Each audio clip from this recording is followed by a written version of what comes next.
Operation सिंदूर के बाद सरकार ने जो मुहिम चलाई, हमारी एटीएस ने जो जाल बिछाया है आतंकवादियों को पकड़ने के लिए, देश के गद्दारों को पकड़ने के लिए, लगातार देश से पाकिस्तानी गद्दार जो पाकिस्तान के लिए जासूसी कर रहे हैं वो निकल कर सामने आ रहे हैं। ऐसी एक घटना महाराष्ट्र मुंबई से है। रवि वर्मा नाम का लड़का है, 26 साल उम्र है, प्रीति नाम की पाकिस्तानी महिला से बातचीत करता है फेसबुक आईडी के द्वारा, उससे पहचान बनती है, नंबर एक्सचेंज करता है और धीरे धीरे शुरू हो जाता है हनी ट्रैप का जाल। लड़का एक जाल में फंस जाता है, पाकिस्तानी लड़की के अश्लील वीडियोस फोटोज वो भेजती है, यानी कि रिझाने का काम करती है। और वहीं पे आगे की बात करते हैं, हमारे देश में पाकिस्तान से 4 बच्चों को लेकर घुसकर आई सीमा हैदर। इसने भारत में आने के बाद कितना जाल बिछाया आप सब लोगों के सामने है। ये बड़े बड़े लोगों के टच में थी, बड़े बड़े लोगों के संपर्क में थी, फेसबुक के माध्यम से इसने लोगों से संपर्क किया था, फ्रेंड रिक्वेस्ट भेजी थी और भारत से पाकिस्तान से इंडिया आने से पहले ही इसने कम से कम 7,000 जो चैट इसके मोबाइल फ़ोन में थे वो डाटा को डिलीट कर दिया। सीमा हैदर पूरी ट्रेनिंग के साथ भारत आई। इसने भारत में आने के बाद भी अपना गेम चालू रखा। इसने यहाँ के लोगों को सोशल मीडिया के थ्रू फंसाने का पूरा कोशिश किया और इसकी जाल में भारत के कई बच्चे आ भी गए। उसका नतीजा आपके सामने मौजूद है। यहाँ से बादल जाता है। बादल के पाकिस्तान जाने से पहले सीमा हैदर से उसके संपर्क होने के पूरी यहाँ पे हमारे सामने है, क्योंकि सीमा हैदर जब भी लाइव आती थी, इसकी लाइव में एक सना रानी नाम की लड़की का पाकिस्तान से कमेंट आता था और यही बादल बाबू नाम का लड़का भारत से इसकी लाइव में कमेंट करता था कि मुझे भी पाकिस्तानी लड़की लानी है। वहीं सना रानी का कमेंट होता था कि मैं इंडिया आना चाहती। तो जिस तरीके से बादल बाबू इंडिया जाके पकड़ा गया, उसी तरीके से अब भारत के अंदर पाकिस्तानी एजेंट पकड़े जा रहे हैं जो भारत के नागरिक हैं। अब चंद पैसों के लिए अपने देश को बेच देने वाले गद्दार भारत के अंदर ही छुप कर बैठे हैं। अब रवि वर्मा नाम का शख्स पकड़ा गया, एटीएस ने उसे दबोच लिया और उसको लेकर गई है तगड़ी जांच और पूछताछ के लिए। रवि वर्मा की मां का बयान आया है कि रवि वर्मा सीधा साधा एक इंजीनियर लड़का है, पढ़ा लिखा है और बहुत अच्छा लड़का है। वो सीधा, उसको कुछ नहीं पता। पाकिस्तान से जब लड़की वीडियो कॉल पे बात करती थी तो उसको अपनी अश्लील फ़ोटो, अपनी पिक्चर दिखाया करती थी। कौन लड़का होगा जो ऐसी चीज़ को देखकर ना फिसलेगा। तो माँ का रो रो कर बुरा हाल है। बेटा एटीएस के हाथों में है, पकड़ा गया है, जांच एजेंसियों के साथ है। और वहीं पे ज्योति मल्होत्रा को देखा आपने, भारत सरकार के लिए गद्दारी करते हुए, जासूसी करते हुए पाकिस्तान के लिए ज्योति मल्होत्रा भी दबोची गई है। ऑपरेशन सिंदूर के बाद जो भारत सरकार ने मिशन चलाया है, लगातार इसमें पाकिस्तानी जासूस पकड़े जा रहे हैं भारत से। और वहीं पे रबुपुरा जैसे गांव में बैठकर सीमा हैदर बैठकर सीना ठोक कर दावा करती है। तो दोस्तों, ऑपरेशन सिंदूर से पहले सीमा हैदर की जो बोलती थी, आज सीमा हैदर की बोलती में जमीन आसमान का फर्क है। फर्क इतना है कि इस घुसपैठियों को पूरी तरीके से यहाँ पे शरण देकर पूरी तरीके से एक जमौड़ा लगाया गया है। सीमा हैदर को इतना वीआईपी बना दिया गया है, सोशल मीडिया के थ्रू इसकी पावर इतनी मजबूत कर दी गई है कि अगर सीमा हैदर के खिलाफ कोई बोलता है तो हजारों लोग भारत के ही गुंडे टाइप के इसके सपोर्ट में खड़े हो जाते हैं। हमारी जांच एजेंसियों को हवा नहीं लगी, हमारी पुलिस प्रशासन को हवा नहीं लगी। रबुपुरा जिस एरिया में वो महिला रह रही है, वहाँ की पुलिस कहती है कि हमारा कर्तव्य सीमा हैदर को बिल्कुल, उसका बाल भी बांका नहीं होना, उसको बिल्कुल भी खरोच नहीं आनी चाहिए, उसको एक मच्छर भी नहीं काटना चाहिए। ये मैं नहीं कह रही हूँ, ये सारे इस यूट्यूब पर, सोशल मीडिया पे सारी चीज़ें हैं। मोबिन मलिक सर इस केस पर अच्छी तरीके से काम कर रहे थे, लेकिन पाकिस्तान से जो प्रतिक्रिया आती है उन 4 बच्चों के बाप की, वो बिल्कुल तरीके से हैरान कर देने वाली है। क्योंकि वो बच्चों का बाप अपने बच्चों की मांग तो करता है, साथ में खुलेआम धमकियां, चैलेंज करना हमारे देश के वकील को, जो उन बच्चों की 4 बच्चों की लड़ाई को लड़कर उनके मुल्क वापस भेजना चाहते हैं, उन्हीं के खिलाफ अश्लील भाषा का इस्तेमाल करता है। उन्हीं पर आरोप लगाता है कि वो उसका काम नहीं कर रहे, उन पर ही इल्ज़ाम लगाया जाता, उन्हीं पर पर्सनल अटैक किया जाता। तो ये चीज़ें सिद्ध करती है कि ये जो पाकिस्तान से आई महिला है, जो अश्लीलता फैलाकर, अश्लीलता की बाजार खोलकर जो बैठी है, सोशल मीडिया के थ्रू जो हमारे देश के मर्दों को रिझाने का काम कर रही है, और इसका मकसद है कुछ ऐसे टाइप के मर्दों को आगे लाकर उनका सपोर्ट पाकर भारत के उन लोगों को का मुंह बंद करना जो सीमा हैदर का विरोध करते हैं। एक ऐसी महिला जो अश्लीलता का बाजार खोलकर बैठ गई है भारत के अंदर, वो ऐसे मर्दों का उसने जाल बना दिया भारत के ही अंदर कि वो भारत के मर्द भारत के ही लोगों का मुंह बंद करने का काम कर रहे हैं। ये चीजें हो रही है लगातार। कहीं ना कहीं सीमा हैदर अपने मिशन में कामयाब हुई है, सीमा हैदर अपने काम को करने में कामयाब हुई है। लेकिन जब ऑपरेशन सिंदूर के बाद भारत की एटीएस टीम, सारी जो एजेंसियां जागृत हुई है और उन्होंने काम करना शुरू किया है, धरपकड़ करनी शुरू की है। अब 8 राज्यों में, अलग अलग राज्यों से ऐसे जासूस पकड़े जा रहे हैं जो भारत के अंदर तो रहते हैं, भारत का ही खाते हैं, भारत की धरती पर पैदा हुए, लेकिन वो काम करते हैं पाकिस्तान के लिए।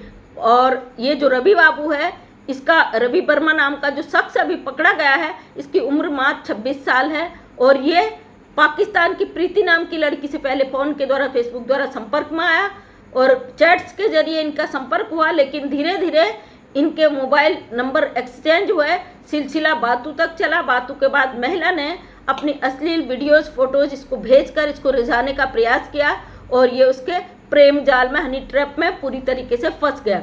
और वहाँ फंसने के बाद इसने पाकिस्तान को, खुफिया एजेंसियों को यहाँ की इंफॉर्मेशन देनी शुरू कर दी। जैसा कि लप्पू ने भी भारत में बैठकर तमाम कानून का उल्लंघन किया है।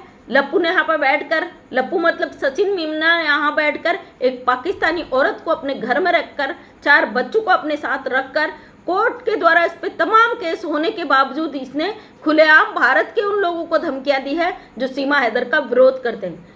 वो रवि वर्मा एक पढ़ा लिखा शख्स था, वहीं पे सचिन मीना एक अनपढ़ व्यक्ति जिसे बोलना तक नहीं आता, मामूली सी राशन की दुकान में काम करने वाला सचिन मीना, इसकी हिम्मत इतनी बढ़ जाती कि ये खुलेआम धमकियां देता है। इसने साफ शब्दों में कहा, मैं पाकिस्तान का दामाद हूँ और पाकिस्तान का जीजा हूँ। इसका खुले शब्दों में है कि मैंने जो काम किया है दुनिया में किसी ने नहीं किया।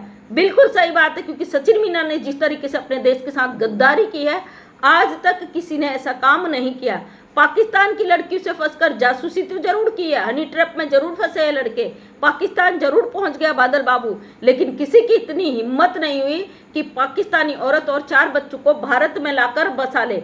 वहीं पे सचिन मीना ने उससे भी महान काम किया, सीमा हैदर को यहाँ पे लाके अपने घर में रखा, साथ में भारत के उन लोगों को चैलेंज भी कर दिया जो सीमा हैदर का विरोध करते हैं। खुलेआम धमकियां दे दी सचिन मीना ने कि मैं सब पर केस कर दूंगा, और साथ में सीमा हैदर के जो भाई है, मुंह बोले भाई, जिनका दावा है कि सीमा उनकी बहन है, उस पर वो खरोच भी नहीं आने देंगे। तो सोचने का विषय है, भारत में रह रहे एक वकील जिस तरीके से एक अपराधी महिला, पाकिस्तानी दुश्मन देश की महिला, उसके 4 बच्चों का सपोर्ट करते हैं, अपने ही भारत के लोगों का विरोध करते हैं, खुलेआम धमकियां देते कि वो सबको जेल में डाल देंगे, सबको फांसी पहुंचा देंगे।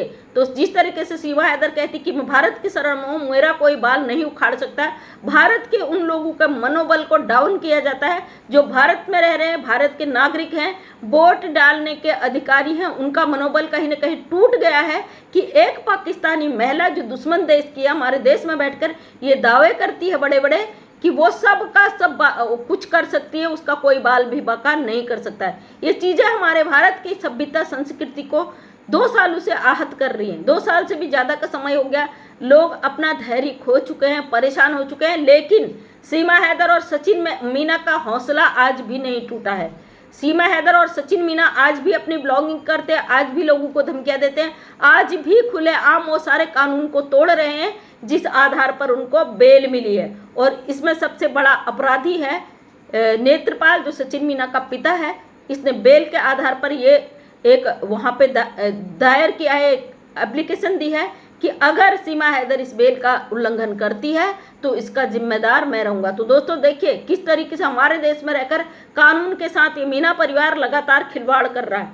अब लोग कहते हैं भारत सरकार सो रही है, भारत सरकार नहीं जांच कर रही है, तो सीमा हैदर बेल पर छूटी है, यानी कि कोर्ट में इसका पूरा रिकॉर्ड मौजूद है। अभी तक इसका चार्जशीट नहीं आना किस बात की ओर इशारा करता है? एक पाकिस्तानी महिला घुसपैठ या अवैध रूप से भारत के अंदर एंट्री तो कर जाती है, एक ही दिन में उसका बेल भी हो जाता है, एक ही दिन में वो घर में भी रहती है, 2 साल के अंदर वो बच्चा पैदा भी कर लेती है। हालांकि बच्चा पैदा नहीं किया, पूरी दुनिया जानती है, बच्चा पैदा करने का ढोंग भी करती है और तमाम धमकियां सोशल मीडिया पर बैठकर ही वो दे डालती है।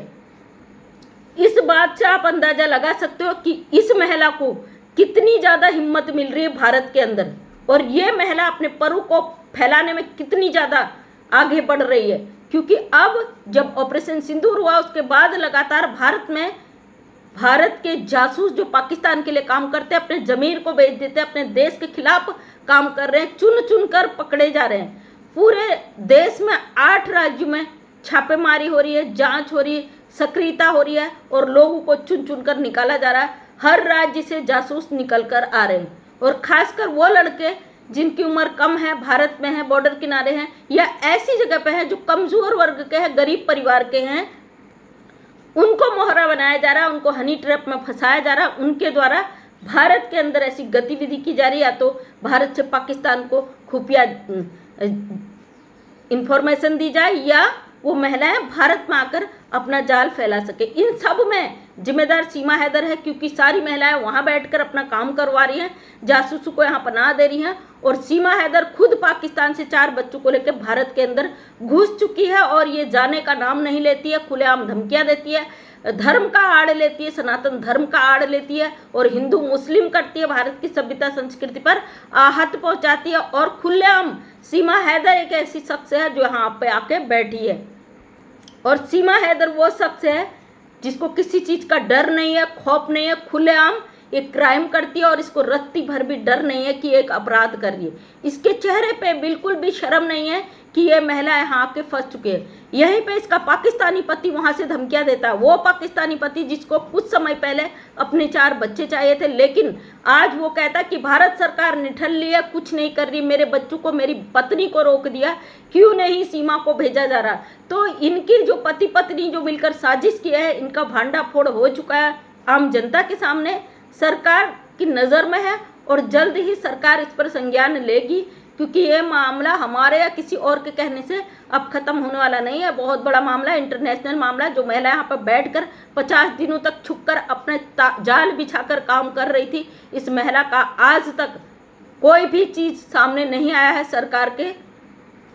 सबसे अच्छी बात यह है कि आज भी वो महिला और बच्चे भारत की धरती पर हैं। अगर ये डिपोर्ट हो गई होती तो इसके तारों का पता नहीं चलता कि भारत के अंदर बैठकर इस महिला ने कितने साजिश के जाल फैलाए हैं। आखिरकार पाकिस्तान से ऐसी प्रतिक्रिया का आना, जिसके 4 बच्चे फंसे हो मासूम, और पत्नी फंसी हो, और वो उसी देश के सरकार को गालियां दे, कानून को गालियां दे, आम पब्लिक को गालियां दे, तो समझ में आता भाई ये केवल बच्चों को बीबी के भागने का मसला नहीं है, ये उससे भी बड़ा मसला है क्यों सरकार को गालियां दी जाती है। बाकी सब समझ जाइए, सीमा हैदर भारत की धरती पे है, और कोई सवाल नहीं कि सरकार क्या कर रही है। हमारी सरकार बहुत अच्छा काम करती है, ऐसे जासूसों को चुन चुन कर इनके अंतिम अंजाम तक पहुंचाएगी, हमें पूरा भरोसा है। बकाया जिसको गालियां देने जम को दीजिए, अपना भड़ास निकालिए, होगा वही जो हमारी सरकार चाहेगी, जो हमारा कानून चाहेगा। मिलते हैं नेक्स्ट वीडियो में फिर नई अपडेट के साथ। जय हिंद, जय भारत, वंदे मातरम।